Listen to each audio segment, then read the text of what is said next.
Hello, good afternoon, and welcome to BBB Serving Connecticut's next installment of our COVID-19 webinar series. Today's title is Workers Without Borders. My name is Luke Fry. I'm the Associate Director of Communication for BBB Serving Connecticut, and I will be moderating today. We also have Joni Green, who is going to be helping out with our Q&A later in the broadcast. Just a reminder to everybody, you are in mute, so if you have any questions, please feel free to type them in the questions box, and we will try to cover them all during our Q&A. Unfortunately, if you have called in to today's broadcast, you will not be able to ask any questions at this time. Also, today's PowerPoint is available to download, so if you are using your computer for the call, you can go over to the Handouts tab and download today's slide deck. If you have to leave today's broadcast for any reason, something comes up, all participants will be receiving an email with a link to today's full video of the broadcast as well.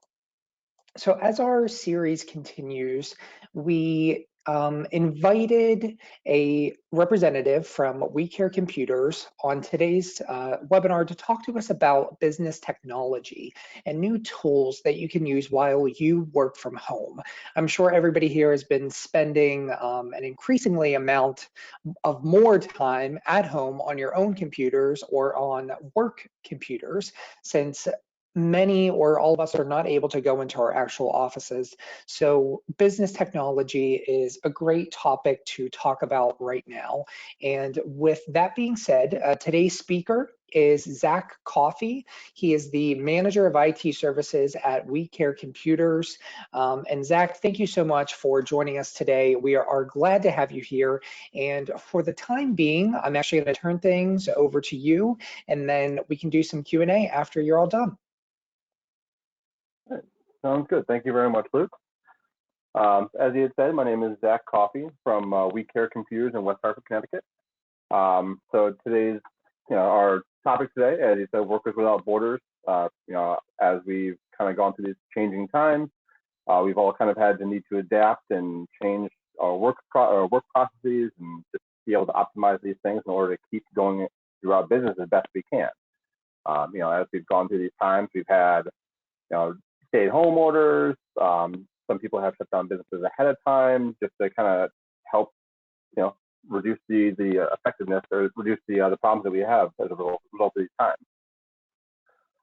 So just to go over also who we are. So as I said, we're We Care Computers. Company was started in 2004 by Avi Smith Rappaport. Quickly moved into our office location where we've been now for quite some time now, about 12 years now. On Albany Ave in West Hartford, Connecticut. Now we're serving hundreds of clients throughout Connecticut, just doing computer repair, managed business support, basically anything that a business would need during their day-to-day business for IT, phone needs, new builds, pretty much anything that you could really need. Next slide. And just to mention one thing that we're also doing, just because we've had such a great response from this, I would try to get as much publicity for it as possible since it's a great program. Recently started our Students in Need program for We Care Computers, where we're donating computers to needy children in the area as people are needing to continue their education from home. We have a lot of people that aren't actually able to do so. They don't have the technology. In 2018, there's a study basically saying that 1 in 4 people in a lower income household didn't have the access to a computer that they needed. And now it's become even more vital during these times where everyone has to basically continue their education from home. In the past couple of weeks, we've placed almost 24 machines, have requests for almost over 50 more. A lot of local schools, organizations, correct schools, things like that. We do have a GoFundMe that's going to be starting up very shortly, and also taking working donations of desktop, laptops, pretty much any technology that you have that we can donate. There's information on our social media page for that as well. Next slide. So as we had said, basically during these times, we've seen such a huge increase of remote workers, people needing to work from home, people that weren't doing so previously. Just businesses have changed immensely. You find a lot of companies needing to put in money into their infrastructure in order to be able to have employees work from home. Before these events, there were about 5 million people, US employees, spending 50% or more of their time working from home. Now, the estimate from an MIT study done recently is actually about 34% of the US population is now working from home, compared to this 3.4% of that 5 million. So we're practically tenfold of what we had previously. Overall, we estimate that about $44 billion is saved by employees who offer some part of work at home opportunity, whether it be from just a reduction of sick days, people have a better work-life balance, they don't find the need to take days off for certain things, just the reduction of actual physical office space that they have, really overall just a lot of cost savings for these. We find that also 16% of companies are offering exclusively work at home employment. So none of their staff has an actual in-house office staff, and everyone is working from home. Next slide. So as people start to work from home, we just want to give some tips of kind of how we're doing things, how you can kind of better build that ability to work at home, to be productive, to be able to get things done in hopefully the same fashion, if not even better than when you were working in a physical workspace. One of the most important things that I find is to actually set up something that is a workspace for you. Just because you have a space to work, you have a breakfast nook that you're working on, or a coffee table in your living room somewhere, it's not necessarily going to feel like a workspace and feel like somewhere that you're going to be productive and be able to keep your mind focused on things. Having distractions all around you are really going to take away from that productivity and being able to get things done to make working at home effective.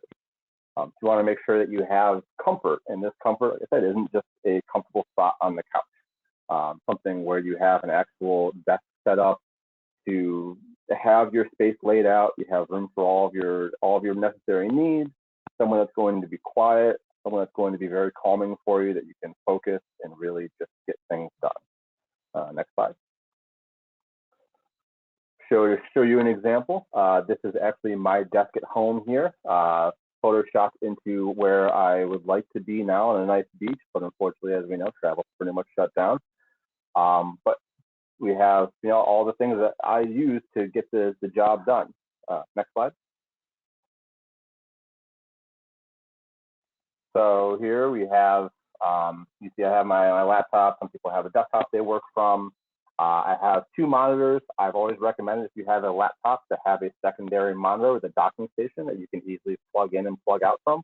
So that way it makes your transition going from a laptop mobile environment to sitting down at your desk that much easier. You have 1 or 2 cords, whether it be a USB and a power cord, or if it's some newer laptops, just a single USB, and gives you the opportunity to have all these features plugged in without having to mess around with cords and keep things nice and clean. So you see I have the 2 monitors on a mount, so that way they're nice and not taking up table space. There's plenty of room for me to have my external mouse and keyboard that you see as well. Having proper lighting in your area, so that way you're not working in just some corner of your basement or something that's not well suited for this. You're spending a lot of time in this environment, and you want to make sure it's comfortable for you to see things and for you to have that bright mentality. You want to also make sure you have some comfortable seating, hydration, music, also very important. And then I have my small Slinky, which I find is just to be a nice stress reliever, stress relief ball, something along those lines. Just because you're at home doesn't mean you're not going to have a stressful work day some days. Next slide. So while you're doing these types of things, it's important to build the mentality that you are still going to work, that basically no matter what you do, you're still going to be mentally productive, focus on what you're trying to do. It's very easy to get caught up and say, I have lawn work I need to get done today, or that I want to get done today. I have laundry I want to get done, doing all these things in between things. It's hard to maintain that focus on things. So you want to build habits. You want to maintain a schedule and create a routine that builds those productive habits. Things like getting up in the morning. If you're a coffee drinker, make coffee at the same time. Spend your time reading the newspaper, looking through news, doing whatever it is that you normally do in your day before you normally go into the actual office. This helps get you in that mind state that you're ready to go and ready to start working, and you're focusing on this part of your day at this time.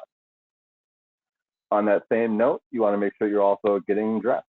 So staying, getting out of your PJs, getting into, a more comfortable attire, something that you would wear. You don't have to get dressed up in a suit or anything, but just something to get out of that lounging around the house mentality. It's important to breathe. You want to make sure that you're also taking breaks as you would during the normal workday. Go outside for a couple of minutes, take a quick walk around your neighborhood, around the house, get some sunshine. You want to make sure you remember the 20-20-20 rule. If you don't know what that is, basically saying that every 20 minutes of looking at your computer screen, something up close, you want to take 20 seconds to look at something 20 feet away. So take a look out the window, focus on something for 20 seconds, helps your eyes adjust and helps avoid headaches, helps avoid the strain of looking at a computer screen all day, which we may do in the office already, but it's still important to make sure that we're mentally just not wearing ourselves out. One of the also very important things is also just to stay connected.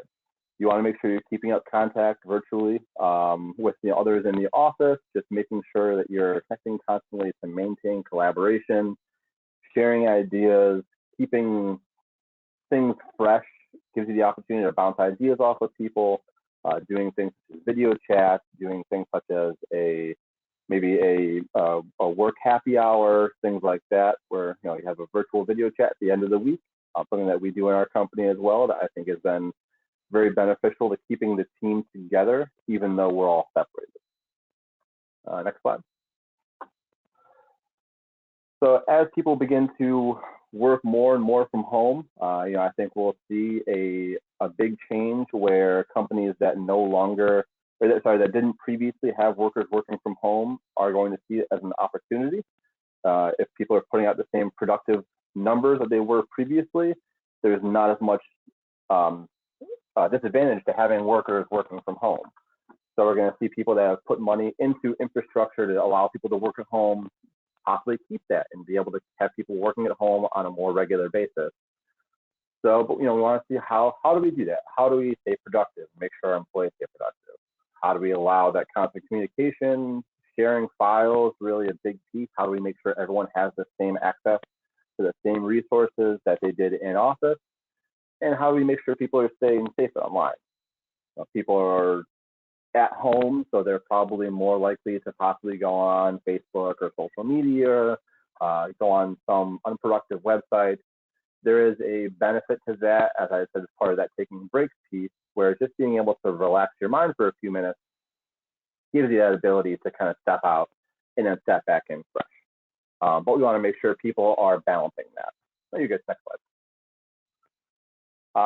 So some of the things that we have used in the past, we've recommended to people, whether it be on a personal level for keeping yourself productive or making sure your employees stay productive. So there's a couple of tools.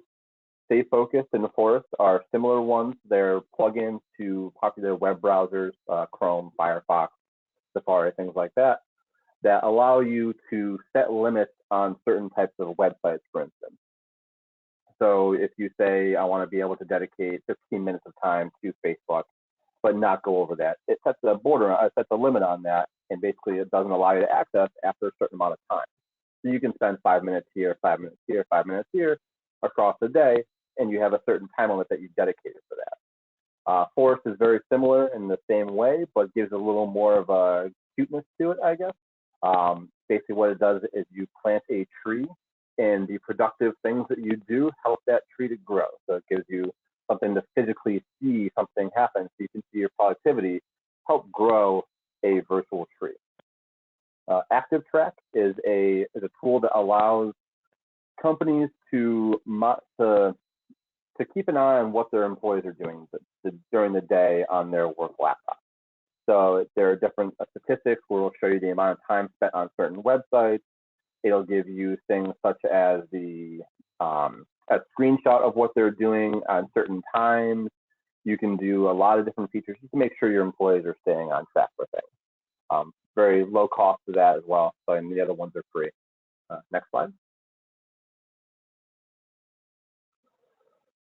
So one of the things that I want to also go over as far as not only just the tools, the physical tools that we use for things, but also the more intangible ones, the ones that we're using digitally, the things that give us access to the tools that we need to allow us to collaborate, to allow us to share and communicate with each other when we're working remotely.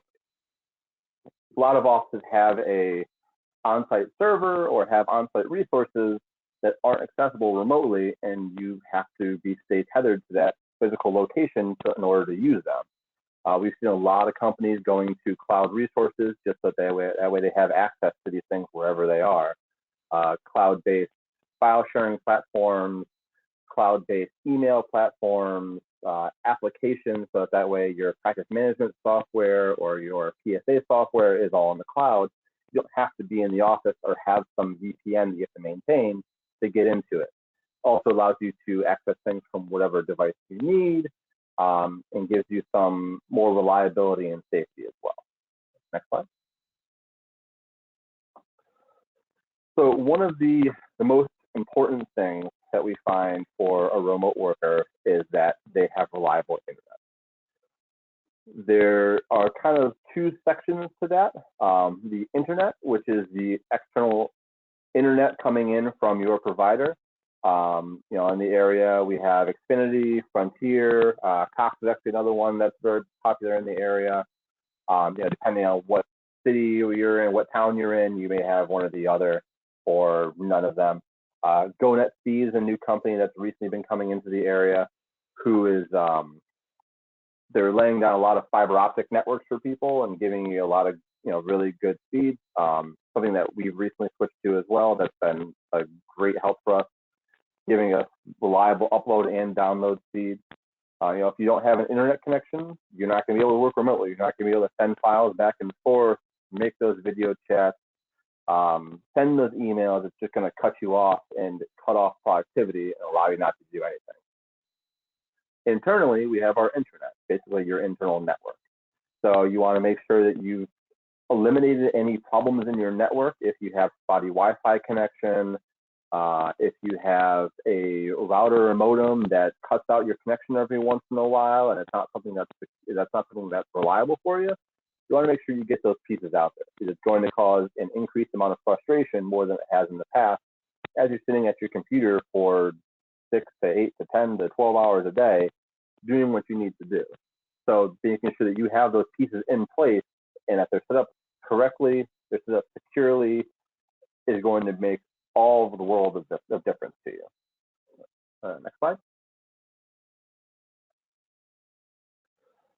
As I mentioned, with some of the tools that we use to communicate in our offices, we all, for the most part, a lot of companies live and die by email. It's one of the most important pieces of connection that we have, just to be able to keep track of communication, being able to send things out, attachments, get responses back from people, forms, anything you need. Generally, email is a huge piece of what we do. If our email went down, we would not be able to continue working until it was back up for the most part. So what we use for our email is Office 365 by Microsoft. What that is, it's a cloud-based email, allows you to sync your email across all of your devices. One of the things that a lot of other email platforms don't have, unless they're either Office 365 or a Microsoft-backed product, is that they don't have the ability to sync all of your folders, your contacts, your calendars. We have a lot of people that working on businesses will see that use a Comcast email or an old AOL email or a Yahoo email, and you find that they have their emails, but they're not syncing their contacts, their calendars, and they're really losing a lot of their functionality of their operations. So Office 365, you have the ability to sync pretty much everything. So all of your flags on emails you use in Outlook, all of your tasks that you use, just being able to see everything on your phone, on your laptop, your desktop, no matter where it is, without having to do any advanced configuration of things. Another piece that it has there is also Microsoft Teams. Actually, it's Microsoft Teams, which is the basically the instant message communication tool. Some people may have used Slack, Hangouts is another one by Google. There's a lot of different tools out there. We prefer Microsoft Teams. It's a piece that just works smoothly with all of Office, integrates all of your conversations back into Outlook. So any of the conversations you have, you can go back and view a history of them in Microsoft Outlook on any of your devices. Allows you the ability to do video chat, team chat, calls, sharing files back and forth through instant message, a lot of different capabilities in there. You also get widespread integration across a lot of different platforms. So it's pretty rare you find a product that does not work with Office 365, especially now as Office 365 has really become such a giant in the industry. You also get the first party support and reliability of a company like Microsoft backing it. Next slide. One of the more recent changes we've made is we went from another provider, VoIP provider, so a voice over internet phone, who had a box that was tied to the office. So in traditional sense, a lot of companies in the past have had phones that are tied to the office. So you can't take your phone, bring it back to your house, have the same phone number there, and continue work. We've recently partnered with RingCentral. They offer a product that allows you to disconnect your VoIP phone, take it no matter where you have internet and power, and plug it in.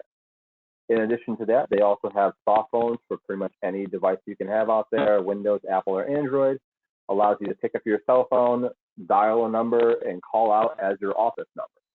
So instead of having to have people get your personal cell phone number, your house number, anything like that, you get to maintain that same number across all of your devices, and also separates those calls from your personal device. So by having a soft phone, there's a separate app that you see calls. So you're not going to be getting things confused, thinking somebody's calling your personal phone or calling your work phone and answering differently or just messing things up. You also have the opportunity of manual automatic call recording. One of the things that a lot of call centers will use is just the ability to have those automatic calls. So you're calling on a recorded line, so you can go back, you can check to see the interactions of your employees with your clients and just make sure things are really running smoothly. And we found RingCentral to be an absolutely great provider, cost effective, and the features that we have, the ability to take these phones back to our homes and be able to answer them here, has been absolutely life-saving during this time. Just being able to continue having the office coordinator picking up calls, transferring calls to our technicians, just allows a smooth, seamless operation. Next slide. With the digital lifestyle that we've kind of built around our workaround, we've gone a lot of places gone from paper to digital file access instead. It makes a lot of sense not having to have paper copies of everything, stacking file cabinets. You have the ability to share and change these documents as much as you want. We use a product called Ignite, which is a cloud file sharing platform.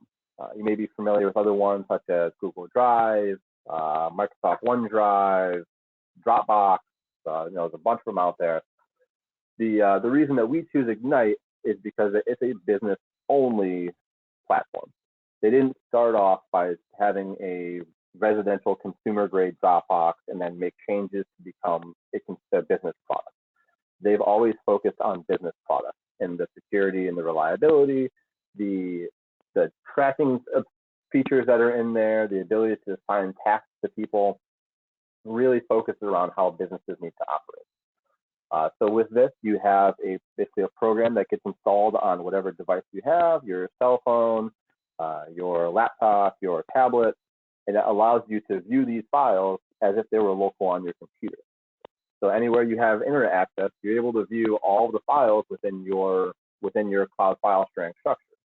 Whereas a lot of other products, you have to actually download those files to your computer in order to actually open them. And if you don't have them there, you have to actually go on the internet to access them through a web page. This offers ability to do that without having to take up space on your computer. If you do feel the need that you're going to have say you're going on an airplane, you're going to somewhere you're not going to have internet access, you still need to get some work done. It does have the ability to do offline file access. With that, basically what you would do is you mark a file for offline. If you were to lose internet access, make changes to that file. It saves those changes locally. As soon as you have internet access again, it syncs those files back up to the cloud, allowing all the other people that have access to them, access to these changes. If in that time you have somebody that changed the file, that same file that did have access, you'll get a warning saying there's a conflict between these things. Basically, we need to make adjustments to it, and gives you the easy ability to do so. It gives you the ability to make secure file requests from your client. So if you have a legal document you need to sign, personal health information, really any number of things, you can just send that file blank to them and give them an upload link to send back. It gives you granular user permissions, audit reports, full grade encryption, really all the things you need to have HIPAA or SEC compliance. They're compliant with pretty much everything that we look at. Next slide. On top of file access, phone access, communication, all those things, there are going to be some cases where those just aren't going to cut it. There are going to be some offices that have an application that just does not have a cloud available option to replace it. So in those cases, what we look to do is use a remote access tool. We've used Splashtop in the past here. Basically what it is, it's an agent that gets installed on an office computer. So you have your desktop or laptop physically in the office, and you would come back to your house to use your desktop or laptop at home to remote into that computer. At that point, you're accessing the full keyboard, mouse, the monitor, being able to see everything that's on that screen and being able to control it with your home computer. So you're able to have whatever resources you have. If you have an in-house QuickBooks, for instance, or you have some in-house access databases or some management software that doesn't have a cloud piece to it, still have the option to have these in there. The downside to this is that you, of course, have to have a physical machine in the office still that has network access to those devices. There are VPNs and other ways around that, but this gives you that ability there. Much more cost-effective, very easily deployed, and just really gives you access to the printers, to anything you have in your office. Next slide.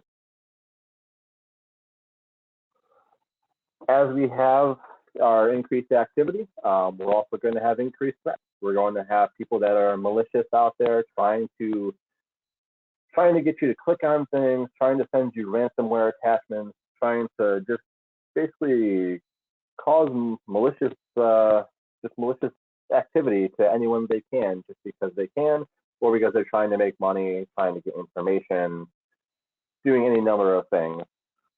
We wanted to remind you that you want to be aware of what you're clicking. You want to make sure before you're clicking on a link that somebody sent you, before you're going into putting in your credentials into anything, that you're looking at web addresses that you go to, you're looking at the link it goes to by moving the mouse over it and seeing what comes up. If you hover over a link, it'll generally show you what that link actually points to. Another way, so if you have somebody sends you a link to Microsoft Office 365, but the website itself is not office365.com, you know it's not going to be something legitimate. You want to make sure that you're double checking attachments. There's been a huge increase of malware during these times, a huge increase of ransomware. People understand that people are working from home. They don't have their usual antivirus things in place that they might in the office. So they're looking for new ways to try to infect your system, try to get into things, and to once again cause mischief.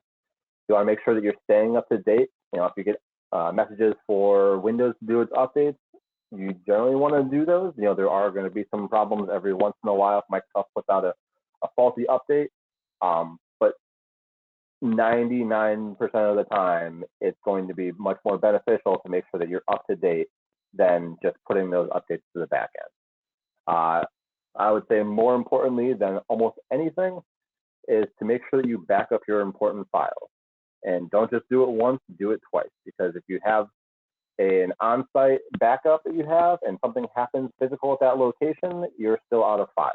So what we recommend is having a 3-point backup system. having your active data that you're working on, having a cloud backup, and also having a local backup.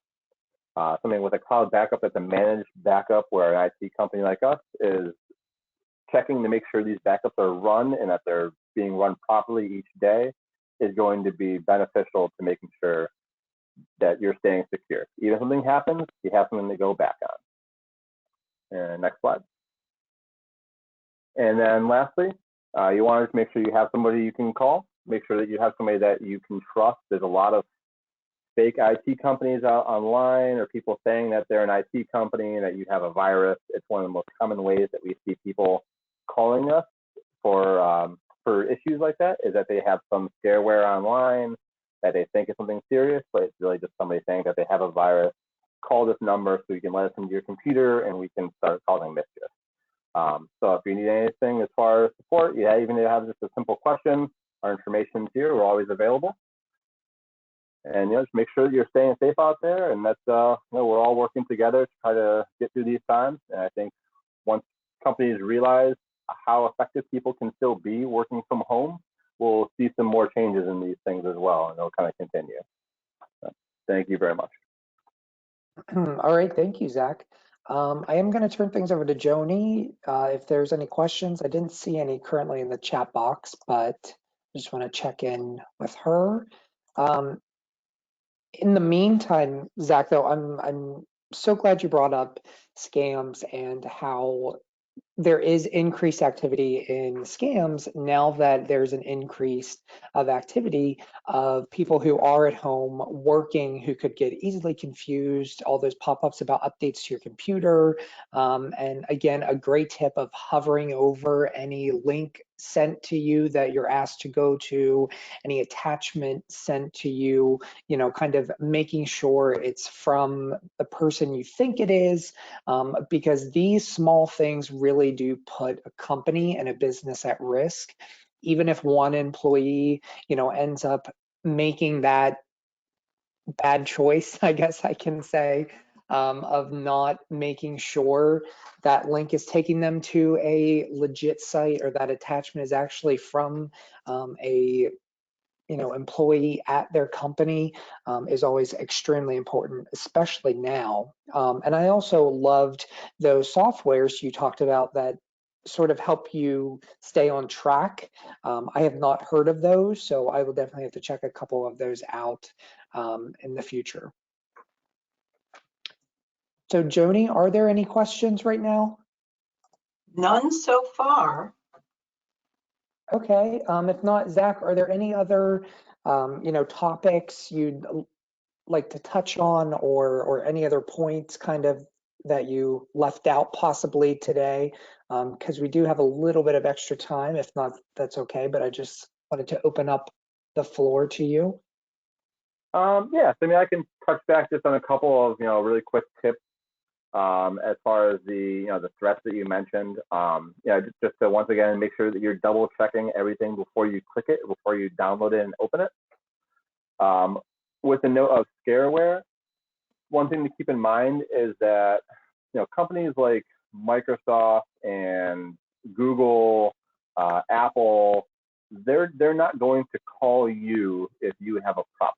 You have to call them. They're way too big to be worried about one little individual person or one smaller company, because they have so many things going on.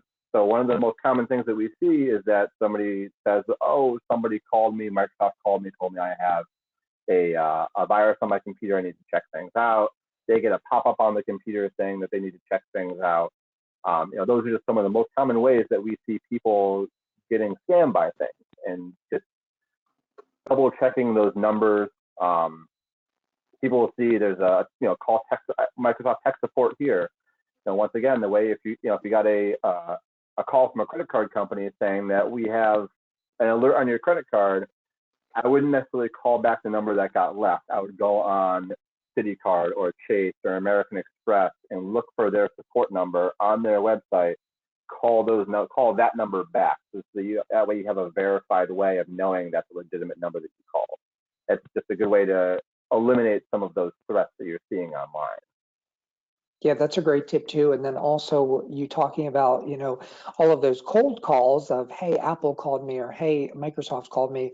One, they aren't going to do that. And two, we've also seen, texts come through to people. So they get a text from Apple saying your Apple ID is hacked. You have to call back.